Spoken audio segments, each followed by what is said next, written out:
अस्सलाम वालेकुम दोस्तों, क्या हाल है? ठीक ठाक? यहाँ के सब खैरियत से होंगे। मैं हूँ आपका दोस्त सलाउद्दीन शेख, आपके चैनल के साथ let's go with Salauddin Shaikh. थोड़ी तबीयत ख़राब होने की वजह से मैं ज़्यादा वीडियो नहीं बना पाया 2-4 दिन से, तो उसके लिए मादत खाऊँ। और काफ़ी दोस्त मुझसे पूछना चाह रहे थे कि सलाउद्दीन भाई आपने टूर किया टर्की का, तो कितने आपके एक्सपेंसेस आए हैं, और यानी कि जो वीज़ा लगने के मामला हैं वो तो मैंने बाकायदा उसकी एक वीडियो बनाई हुई है, आप डिस्क्रिप्शन में देख सकते हैं।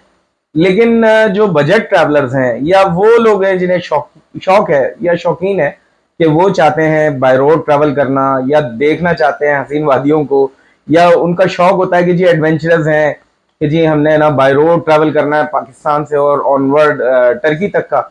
और लीगल वे की मैं बात कर रहा हूँ भाई, कोई लीगल कंटेंट मैं प्रमोट नहीं करता हूँ। तो ऐसी सूरत में ये वीडियो आपके लिए भाई। और इसमें आप क्या कर सकते हैं? इसमें एक तो देखें, आपको सबसे बड़ा जो बेनिफिट होने वाला है वो बेनिफिट ये होने वाला है कि आपको पता चलता है कि कितना टाइम लगेगा। आपको अपनी स्ट्रेंथ का भी पता चलता है कि आप में कितना पैशन है ट्रैवल को लेके, और कितना आप में जुर्रत है, कितनी आप में हिम्मत है, कितना आप चैलेंज ले सकते हैं, या आप कितना एडवेंचर को पसंद करते हैं। तो भाई अगर अपने आप को आप जानते हैं कि आप ट्रैवल कर सकते हैं आवर्स, तो मैं आपको पूरी कैलकुलेशन भी बताऊंगा और बाकायदा तौर पे आपको उसके एक्सपेंसेस भी बताऊंगा। तो वीडियो को बाकायदा शुरू करते हैं। तो सबसे पहले तो मैं आपको बताता हूँ कि देखें, सबसे पहले तो आपको अगर टर्की जाना है तो आपको टर्की का वीज़ा लेना होगा, जो कि अनातोलिया से आपको मिल जाएगा। और वहाँ पे आप वॉकिंग जा सकते हैं, आपको अपॉइंटमेंट की जरूरत नहीं है। उसकी डॉक्यूमेंटेशन किस तरीके से होगी, क्या रिक्वायरमेंट है, तो उसकी बाकायदा वीडियो मौजूद है। तो मैं कोशिश करता हूँ उसका डिस्क्रिप्शन में लिंक दे देता हूँ, आप चाहें तो उधर जाके और तमाम रिक्वायरमेंट को फुलफिल करें और फिर वीज़ा ले लें। और सेकंड इसका जो फिर पार्ट बनता है, आपने वीज़ा ले लिया, अब देखें पाकिस्तान की जो बॉर्डर है वो डायरेक्टली टर्की से नहीं लगता। बीच में जो है आपको ईरान से जाना होता है, और ईरान जाते हुए फिर आपको ईरान का भी ट्रांजिट वीज़ा चाहिए। उसकी 3 कैटेगरीज हैं वीज़ा की। एक प्रिविलेज वीज़ा है जो कि ज़ियारत का वीज़ा है। अगर आपका इरादा है आप वहाँ पे ज़ियारतें करना चाहते हैं, रुकना चाहते हैं, तो आप प्रिविलेज वीज़ा लें। लेकिन अगर आपकी इंटेंशन है कि आपने उसे जस्ट ट्रांजिट करना है, तो 8 दिन का वीज़ा होता है ट्रांजिट वीज़ा। तो मेरे ख्याल से बहुत है 8 दिन। मैं आप तीसरे चौथे दिन ही एग्जिट कर जाएंगे, अगर आपका इंटेंशन है कि आपने डायरेक्टली एग्जिट होना है तो आपके ऊपर है।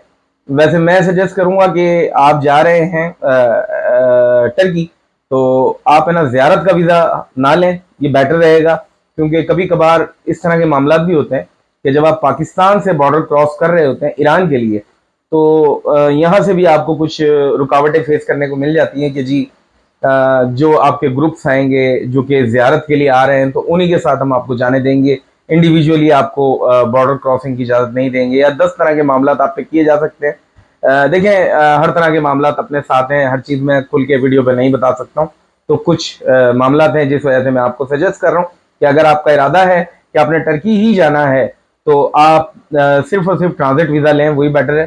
थर्ड इसकी कंडीशन होती है टूरिस्ट वीज़ा, वो लेंगे तो उसकी भी रिक्वायरमेंट के हवाले से, या किस तरह आपने हासिल करना है, या ट्रांजिट वीज़ा कैसे हासिल करना है, फॉर्म कैसे फिल करना है, तो उसके हवाले से भी मेरी वीडियो है चैनल पे मौजूद है। उसकी भी डिस्क्रिप्शन में लिंक में दे देता हूँ, आप जाएं देखें और उसके बाद आप दोनों वीज़ा हासिल करें। तो जब आप ट्रांजिट वीज़ा भी हासिल कर लेंगे, विजिट वीज़ा भी हासिल कर लेंगे, अब मैं आपको सारे एक्सपेंसेस के बारे में बताऊंगा। क्योंकि आज जो तारीख है, आज है 12 अक्टूबर 2023। तो अभी की जो तारीख में जो आपको कराची से, जो आपको रमदान बॉर्डर जो कि गवादर पे लगता है, गवादर से आगे जाके, तो उसके लिए जो बस आपको मिलेगी कराची में, वो आपको मिल जाएगी यूसुफ गोट से मिल जाएगी। अयूब गोट है आई थिंक, अयूब गोट या यूसुफ गोट, मैं लिख के बाकायदा इसको बता दूंगा आपको। आपको वहां से बस मिल जाएगी। तो वहां पर आप बस का जो लास्ट जो टाइम है वो शाम को 6-7 बजे तक चलता है। लेकिन वो जब भी आप जाएंगे तो वो आपको बताएंगे 5 बजे के बाद कोई बस नहीं है। तो भाई अपने लिए मेक श्योर कर लें आप पहले पहुंच जाएं। और वहां पर जो टिकट की प्राइस है वो भी मैं आपको बता देता हूँ। इस वक्त की जो कंडीशन है, 4,000 रुपये आपसे चार्ज किए जाएंगे, पाकिस्तानी 4,000 रुपये। और आपको वहां पे बॉर्डर पे पहुंचा दिया जाएगा। और जब आप बॉर्डर पे पहुंच जाएंगे तो आपको वहां पे थोड़ी देर रुकना होगा। बॉर्डर पे आप पहुंच जाएंगे रात के अगर आप 3 बजे दोपहर में यहाँ से निकले तो आपको 12-13 घंटे में बॉर्डर पे पहुंच जाएंगे। और उसके बाद आपको वहां पे करेंसी भी चेंज करवा पाएंगे। तो उस वक्त जो करेंसी के रेट थे वो 145 रुपये पाकिस्तानी, 1 रुपये के 145 रुपये आपको मिल जाते थे। तो बेटर यही है कि आप वहीं से करेंसी एक्सचेंज करवा लें, क्योंकि ईरान में बहुत मसले मसाइल हैं, लैंग्वेज की बैरियर्स हैं बहुत ज़्यादा, आपको बहुत परेशानी हो जाएगी। चाबहार तक तो आपको कोई प्रॉब्लम नहीं होगी, उससे आगे आप जब जाएंगे तेहरान तो आपको गूंगा बहरा बनना पड़ जाएगा। इंग्लिश नहीं जानते हैं वो, सिर्फ फारसी जानते हैं। तो यहाँ तक का आपका जो मैंने एक्सपेंस बताया 4,000 आपके बस के।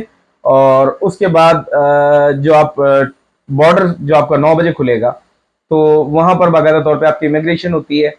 तो वहाँ पर कम से कम आपका जो टाइम लगता है वो पाकिस्तानी साइड से ही ज़्यादा लगता है। तो आपका कम से कम जैसे 9 बजे 9:30 बजे तक वो बॉर्डर ओपन होता है, तो उसके बाद आपको 11 11:30 बज जाते हैं बॉर्डर को क्रॉस करते करते, जिसमें से जो मैक्सिमम टाइम है वो पाकिस्तान साइड से लगता है। ईरान वाली जो साइड है वो इतनी ज़्यादा परेशान नहीं करती, वो जस्ट आप जैसे ही जाते हैं तो वो मुश्किल से आपके को 15-20 मिनट लगते हैं और आपको एंट्री मिल जाती है।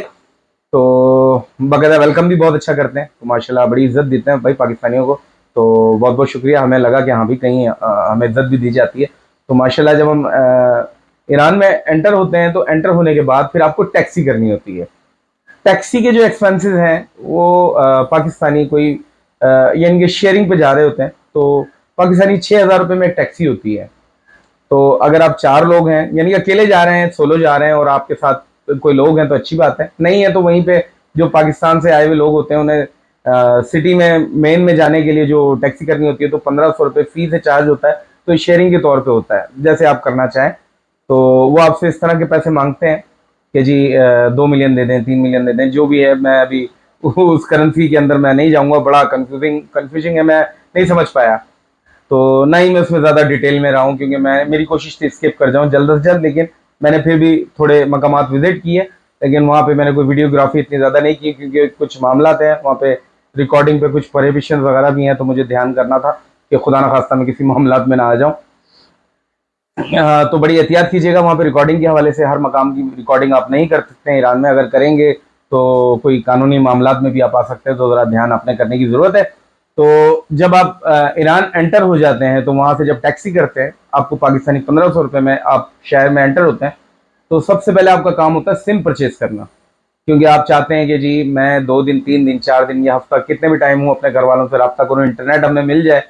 तो उसके लिए बेहतर यही है कि उनकी ईरान सेल है, वो सिम ले लें। आपको पाकिस्तानी कोई 1,000-1,200 रुपये की सिम मिल जाती है, उसमें आपको नेट भी मिल जाता है, और लेकिन आपको वीपीएन का इस्तेमाल लाजमी करना होता है।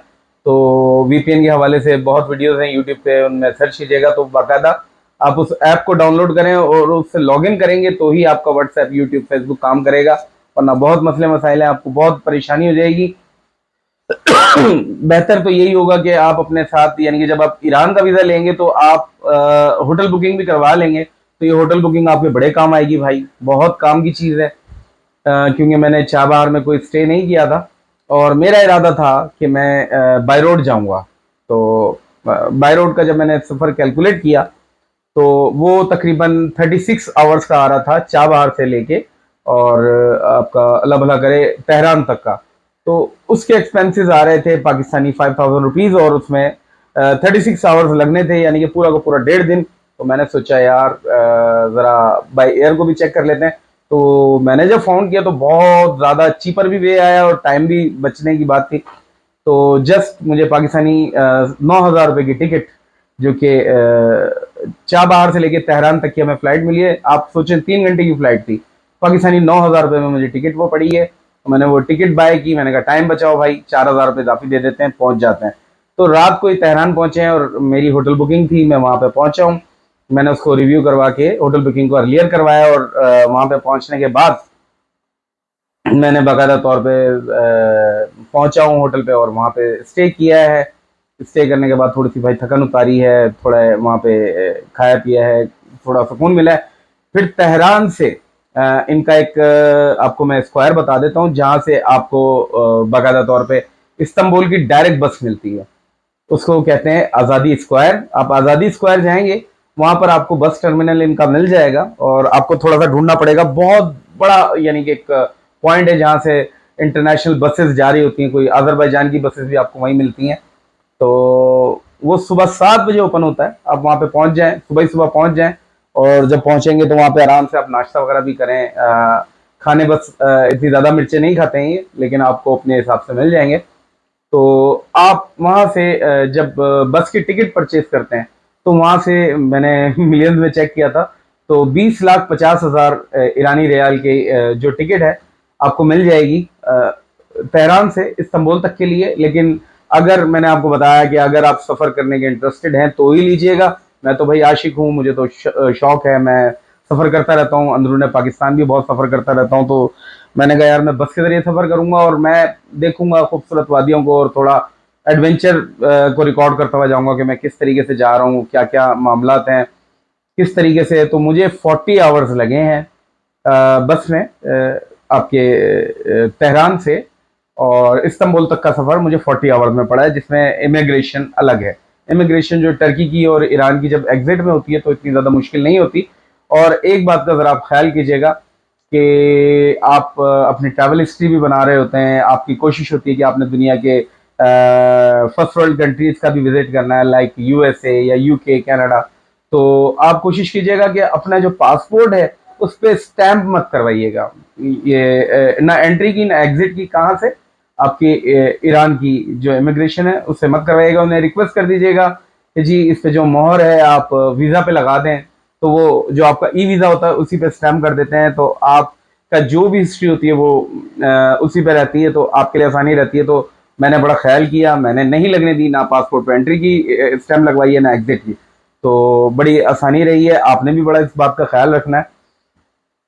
तो जब हम टर्की पहुंचे हैं तो टर्की पहुंचने तक का जो टोटल जो मैंने एक्सपेंसेस अपने गिने हैं, तो $50 आपके तेहरान से लेके इस्तांबुल तक पहुंचने का खर्चा है।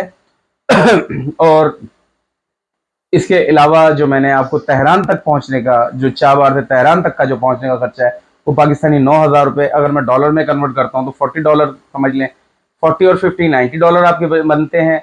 इसके अलावा सब कुछ मिला के मैं अप्रोक्स आपको बता रहा हूँ कि आपके $140 के अंदर, $140 के अंदर आप खाना पीना भी कर लेंगे, आप होटलिंग भी कर लेंगे, यानी मैक्सिमम $150 आप अपने पास रखें। इसमें आप घूम फिर भी लेंगे, ईरान भी देख लेंगे, एक नई कंट्री, एक नई नेशन को भी आप देखने का आपको मौका मिलेगा। बाय रोड भी सफ़र कर लेंगे और इसमें मैंने बाय एयर का भी सफ़र शामिल किया है, जो कि मेरा चाबार से लेके तेहरान तक का सफ़र है। लेकिन अगर आप नहीं करते हैं तो आपको मजीद लेस पड़ जाएगा, यानी कि $100 तक में आप कवर कर जाएंगे। इट्स अप टू यू कि आपका लाइफस्टाइल कैसा है। आप सादे बंदे हैं, सादगी में भी आपका गुजारा हो जाता है, नहीं जी, या फिर जैसे वो कहते हैं ना कि ज़रूरत तो फ़कीर की भी पूरी हो जाती है, ख्वाहिश कभी कभी बादशाह की भी पूरी नहीं होती। तो अगर ख्वाहिशात आपकी बहुत ज़्यादा है तो भाई, या आप बहुत ही मासूम से हैं, आप सफ़र नहीं कर सकते हैं, तो बाई एयर ही सफ़र कर लें। मैंने बाई एयर वापसी में जब मैंने सफ़र किया तो वो बाई एयर ही किया है। अभी मेरी वीडियो तकरीबन काफ़ी लंबी हो चुकी है, मैं नहीं चाह रहा इसको मज़ीद लंबा करना, तो मैं फिर आपको कुछ एक्सपेंसेस बताऊंगा कि आपने तुर्की में, इस्तांबुल में किस तरीके से आपने स्कैम से बचना है, कि आपको होटल कहाँ मिल जाएगा सस्ता, जहाँ पे आप कम से कम पैसों में बजट ट्रैवल। क्योंकि देखें, जो ट्रैवलर होता है वो होटल पे खर्चा नहीं करता, हमेशा याद रखिएगा कि वो सिर्फ सोने के लिए बेड स्पेस मांगता है या एक चीपर कोई कमरा देखता है। कोशिश करता है कि वो ज़्यादातर सेविंग करें, क्योंकि आप अपने ऊपर खर्चा करें, अपने खाने पीने पे खर्चा करें, अपनी ट्रैवलिंग पे खर्चा करें, लेकिन जो आपका सोने का जो है वो तो सिर्फ आपने जब सोना ही है, तो उसके लिए आप ज़्यादा से ज़्यादा सेविंग करें, वही बहुत ज़्यादा बेटर है। तो इंशाल्लाह उसकी मैं आपको ऐसी टिप्स दूंगा कि आपके हज़ारों रुपए बच जाएंगे और आप फिर भाई को याद करेंगे कि सलाउद्दीन भाई ने कोई एडवाइस दी थी। इंशाल्लाह नेक्स्ट वीडियो में मिलेंगे और बहुत इंपॉर्टेंट होगी तुर्की के हवाले से कि आपको पैसे किस तरह बचाना है और क्या क्या आपने वहां पे करना है और क्या बिल्कुल नहीं करना है। तो इंशाल्लाह नेक्स्ट वीडियो में मिलते हैं, तब तक के लिए अल्लाह हाफिज़।